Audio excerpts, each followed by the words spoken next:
ان الذین کفروا، بے شک وہ لوگ جنہوں نے کفر اختیار کیا، سواء علیہم، ان کے لیے تو برابر ہے، انذرتہم، کہ آپ صلی اللہ علیہ وآلہ وسلم ان کو آخرت کا ڈر سنائیں، ام لم تنذرہم لا یؤمنون، یا آپ صلی اللہ علیہ وآلہ وسلم انہیں آخرت کا ڈر نہ سنائیں، ان کے لیے برابر ہے، لا یؤمنون، وہ ایمان نہیں لے کر آئیں گے۔ اچھا، اس کا یہ مطلب نہیں ہے کہ جو کافر ہے اس کو آپ نے تبلیغ نہیں کرنی ہے۔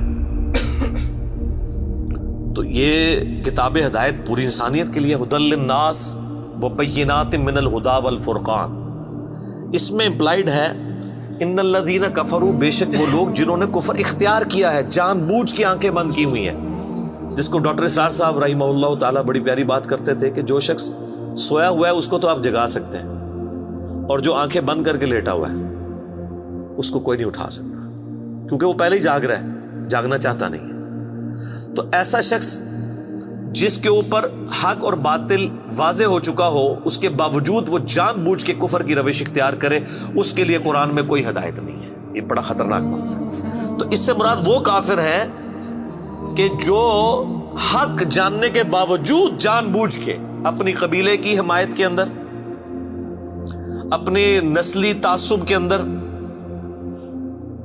یا جیلسی فیکٹر کی وجہ سے، جس طرح یہودی تھے، نبی صلی اللہ علیہ وآلہ وسلم کو ماننے سے انکار کر دیا، وہ سب کے سب اس کیٹیگری میں فال کرتے ہیں۔ ان کے لیے اب آپ ان کو تبلیغ کریں نہ کریں، ان کے لیے برابر ہے، وہ ایمان نہیں لے کر آئیں گے۔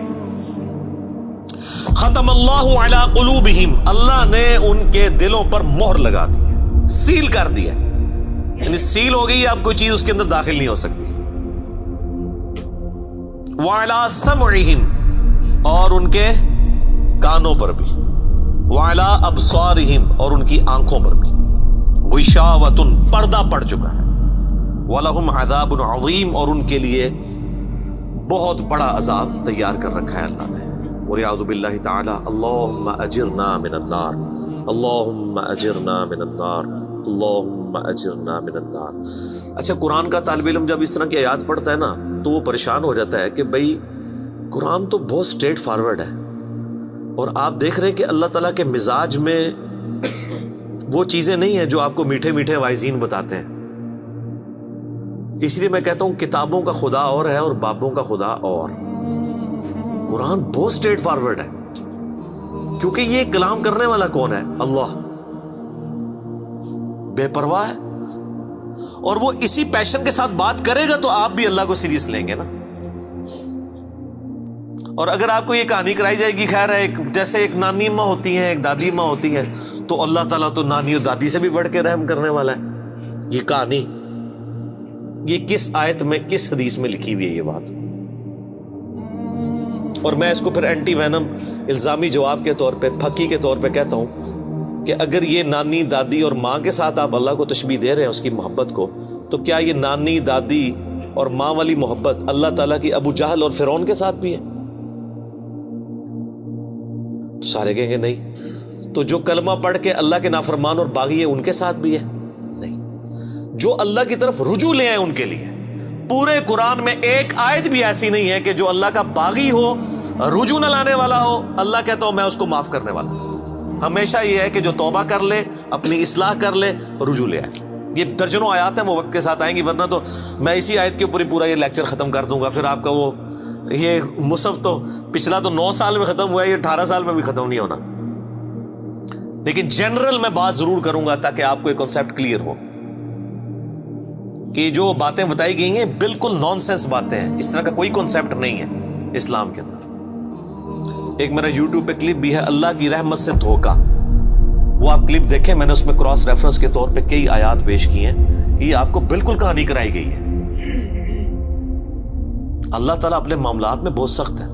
اچھا، اس کی وجہ سے بعض لوگوں کے دماغ میں یہ بھی آ جاتا ہے کہ یار اللہ تعالیٰ دیکھو مور لگا دیتا ہے، نعوذ باللہ، اللہ تعالیٰ کی اپروچ بڑی کوئی فنیٹک والی ہے، نعوذ باللہ۔ ایسا نہیں ہے، یہ ان لوگوں کے لیے جو جان بوجھ کے حق سے اناد کرتے ہیں، تو پھر اللہ تعالیٰ کے غضب کا کوڑا ان پہ پڑتا ہے کہ یار ان کو بات سمجھ بھی آ گئی تھی، اس کے باوجود انہوں نے یہ کیا ہے، اب میں ان کو نہیں چھوڑوں گا، اب ان کے اندر ہدایت داخل بھی نہیں ہو سکے گی.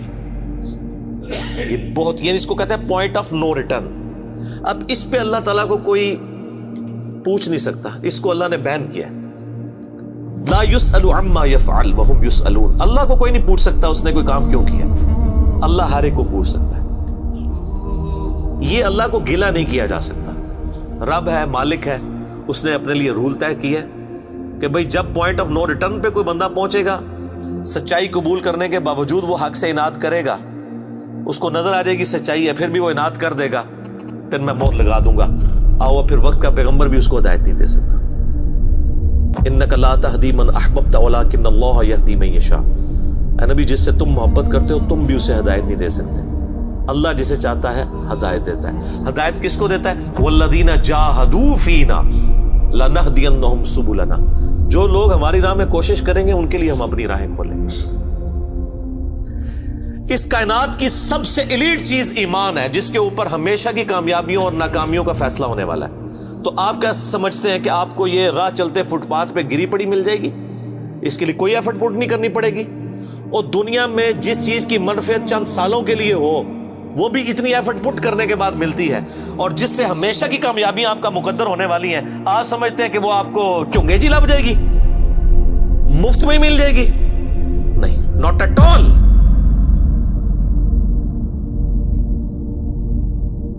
میری وائف نے جب پہلی دفعہ قرآن پڑھا نا شادی کے بعد، میں نے اس کو ایک قرآن کلاس ہوتی تھی رمضان شریف میں، تو میں نے کہا میں بچے وغیرہ میں دیکھوں گا، تم نہ صرف ایک دفعہ قرآن پڑھ لو تاکہ تمہیں پتہ چلے قرآن میں لکھا کیا ہوا ہے.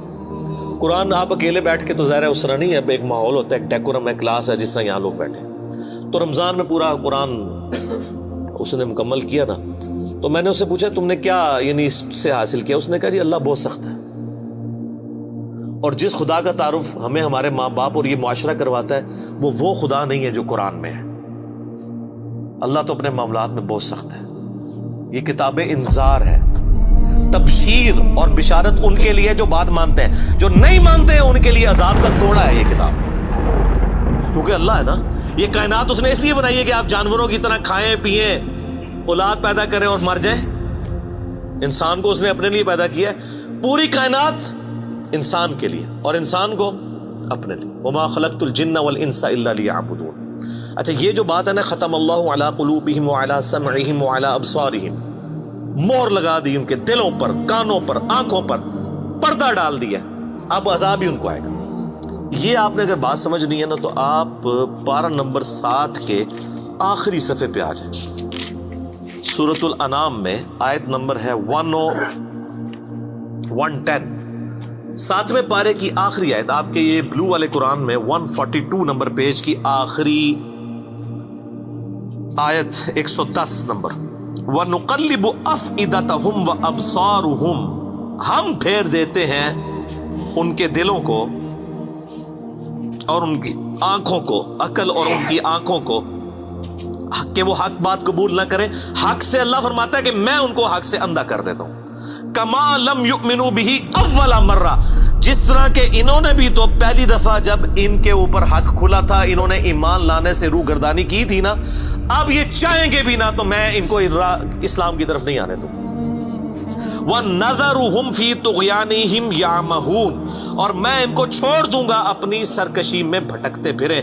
وَلَوْ أَنَّنَا نَزَّلْنَا إِلَيْهِمُ الْمَلَائِكَةَ، اور اب اگر فرشتے بھی ان کے سامنے نازل ہوں، وَكَلَّمَهُمُ الْمَوْتَى، اور مردے قبروں سے نکل کے ان کے ساتھ بات کرنا شروع کر دیں.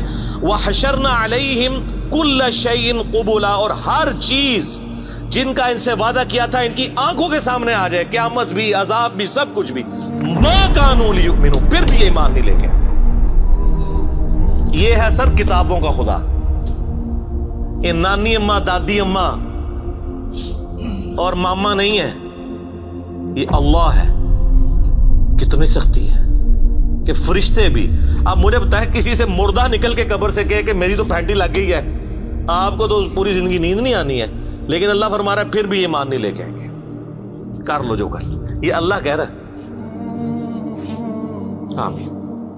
الا ان یشاء اللہ، ہاں اگر اللہ ہی چاہے زبردستی کسی کو اس طریقے سے ہدایت دے تو وہ الگ بات ہے.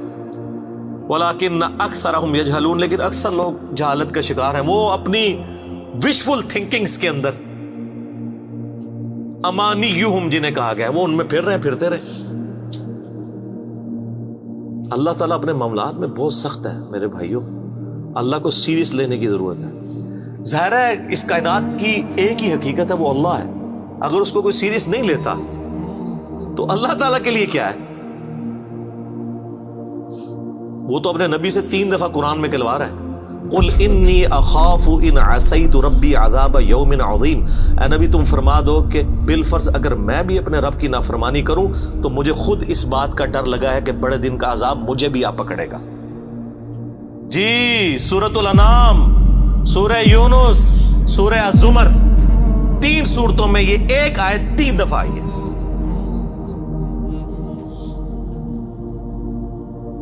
آپ مجھے بتائیں، جو آپ کو کہتے ہیں جناب ہم بخشوا لیں گے، ہم اپنے مریدوں کو لے جائیں گے، اور تو انہوں کھنگن نہیں دینا کسی نے ہوتے، تو یہ اس لیے کہ نہ انہوں نے خود قرآن پڑھا ہوا ہے اور نہ آپ کو پڑھنے دیں گے، ورنہ آپ کا دماغ کھل جائے۔ او جی گاڈ از آل لونگ، یہ کرسچنز نے بھی ایک دھوکہ دیا ہے نا، گاڈ از آل لونگ، تو میں نے ان کو بھی پھکی دی تھی کہ اگر گاڈ از آل لونگ ہے اور وہ آل لونگ کا کانسیپٹ پھر صوفیاء کے ہاں ادھر مسلمانوں میں بھی داخل ہوا، وہ جی اللہ کو ہماری نمازیں چاہیے، اور سر اللہ نے کب کہا مجھے تمہاری نمازیں چاہیے؟ اللہ کہتا ہے تمہیں تمہارے لیے نمازیں چاہیے، اللہ کے لیے نہیں، اپنے لیے۔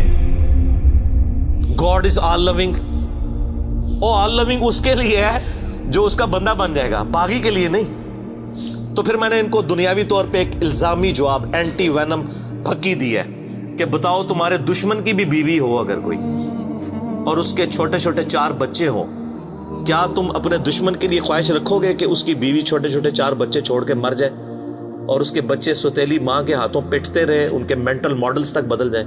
سارے کہیں گے نہیں نہیں جی، کیوں نہیں؟ دل پسیجتا ہے۔ اچھا آپ کا دل پسیجتا ہے اور آپ نے ہمیں یہ کہانی کرائی ہے کہ اللہ تعالیٰ ماں سے اتنے گنا اور دادی سے اتنے گنا اور نانی سے اتنے گنا محبت کرتا ہے، تو وہ اللہ روزانہ ہزاروں ایسی عورتوں کو موت کیوں دیتا ہے جن کے 4 چھوٹے چھوٹے بچے ہوتے ہیں؟ اس پہ ساروں کی زبانیں گنگ ہو جاتی ہیں۔ اگر وہ آل لونگ ہے کیوں موت دیتا ہے؟ آپ تو اپنے دشمن کی بیوی کو بھی موت نہ دیں، وہ روزانہ ہزاروں ایسی ماؤں کو موت کیوں دیتا ہے جن کے چھوٹے چھوٹے بچے ہوتے ہیں؟ اس کا مطلب ہے آپ نے جو احساسات ڈیولپ کیے ہوئے ہیں کہ اللہ اپنے بندوں کے ساتھ یہ کرتا ہے، وہ نہیں ہے۔ اللہ اپنے احساسات کا اسیر نہیں ہے، اللہ کے وہ جذبات نہیں ہیں جو آپ کے ہوتے ہیں، وہ بے پرواہ ہے۔ ہاں جو اس کا ہو جائے نا اس کے لیے معاملہ الگ ہے۔ وہ صحیح بخاری میں حدیث ہے کہ جس نے میرے ولی کے ساتھ دشمنی کی میرا اعلان جنگ ہے اس کے خلاف، اور انسان میرا قرب نہیں حاصل کرتا مگر فرائض کے ذریعے اور نوافل پہ استقامت کے ذریعے اس لیول پہ پہنچ جاتا ہے کہ میں اس کے ہاتھ بن جاتا ہوں جس سے وہ پکڑتا ہے، میں اس کے کان بن جاتا ہوں جس سے وہ سنتا ہے، میں اس کی آنکھیں بن جاتا ہوں جس سے وہ دیکھتا ہے، میں اس کے پاؤں بن جاتا ہوں جس سے وہ چلتا ہے۔ اچھا ادھر ہی حدیث روک دیتے ہیں صوفیاء اور وہ کہتے ہیں نہیں وہ خود ہی خدا بن گیا، ایتھوں ہاتھ پائے گا اینج ہو جائے گا۔ وہ آگے پڑھو کیا لکھا ہوا ہے، وہ جب اپنے دشمن کے اگینسٹ مجھ سے پناہ طلب کرتا ہے میں اسے پناہ عطا کرتا ہوں۔ اگر وہ اللہ ہی سے پناہ طلب کر رہا ہے تو وہ پھر ہاتھ مارنے جو گا تو نا یہ ہاتھ بن جاتا ہوں، پاؤں بن جاتا ہوں، کان بن جاتا ہوں، اس سے مراد یہ کہ اس کا اوڑھنا بچھونا پھر میں ہی بن جاتا ہوں۔ قل ان صلاتی و نسکی و محیای و مماتی للہ رب العالمین، اے نبی تم فرما دو بے شک میری نماز، میری قربانی، میرا جینا، میرا مرنا سب اللہ کے لیے۔ اوڑھنا بچھونا اللہ بن جاتا ہے۔ اس حدیث کے آگے الفاظ ہیں، اللہ تعالیٰ فرماتا ہے مجھے کبھی کسی معاملے میں ہچکچاہٹ نہیں ہوتی سوائے ایک معاملے کے کہ جب مجھے اپنے کسی مومن بندے کو موت دینی پڑتی ہے۔ اللہ کہتا ہے میں بھی اس پہ ریلیکٹڈ ہوتا ہوں، کیوں؟ میرا بندہ موت کو ناپسند کرتا ہے۔ ظاہر ہے موت تو کسی کو بھی پسند نہیں ہے، انسان زندہ رہنا چاہتا ہے، اور یہ اللہ نے انسان کی کوالٹی رکھی ہے کہ اسے زندہ رہنے کی خواہش ہے۔ اسی لیے اولیاء اللہ بھی جب خطاب کر رہے ہو نا وہاں پہ اسپیکر پھٹ جائے تو وہ بھی یوں کر جاتے ہیں، لا خوف علیہم ولا هم یحزنون۔ کیوں کرتے ہیں؟ یہ نیچرل اللہ نے رکھا ہوا ہے۔ کسی اولیاء اللہ کو کہنا یہ سامنے یہ بٹ صاحب کے پاس جو بندوق بڑی خطرناک سی انہوں نے تانی ہوئی ہے، کسی اولیاء اللہ کو کہنا پڑھ لے کلمہ میں چلان لگاؤں، تو آپ دیکھ لیں اس کی کیا حالت ہوگی۔ یہ اللہ نے نیچرل رکھا ہوا ہے۔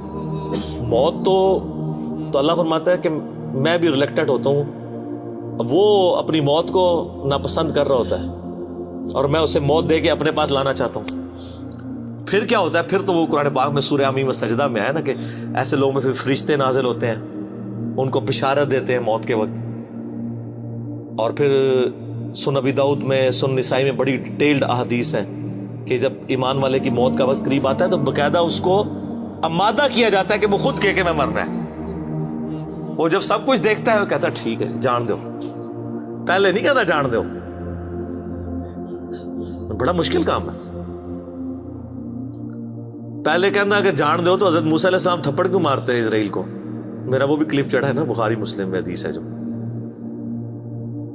تو یہ بہت سینسٹیو ایشو ہے. اللہ تعالیٰ کے بارے میں آپ اپنے دماغ کھول لیں. یہ آپ وہ کتاب کھول رہے ہیں جو بابوں کی لکھی ہوئی نہیں ہے کتاب. یہ اللہ کی نازل کردہ کتاب ہے. اس کو اسی طریقے سے سمجھنا ہے. شروع میں ہی آپ کا کانٹا نکل جائے گا تو آپ کو آگے قرآن سمجھنا آسان ہوگا. اللہ کے مزاج کو سمجھنا ہے آپ نے. اور یہ دماغ میں بات طے کر لینی ہے کہ بابوں کا خدا اور ہے اور کتابوں کا خدا اور. یہ آپ جو پڑھ رہے ہیں نا یہ وہ خدا ہے جس کا تعارف محمد رسول اللہ صلی اللہ علیہ وآلہ وسلم نے آپ کو کروایا. یہ وہ خدا ہے جس کا تعارف پیغمبروں نے کروایا اور پیغمبروں نے ان کتابوں کے ذریعے کروایا جو اللہ نے ان پہ نازل کی تھی. یہ مولانا روم کے مثنوی شریف والا خدا نہیں ہے، یہ قرآن شریف والا خدا ہے.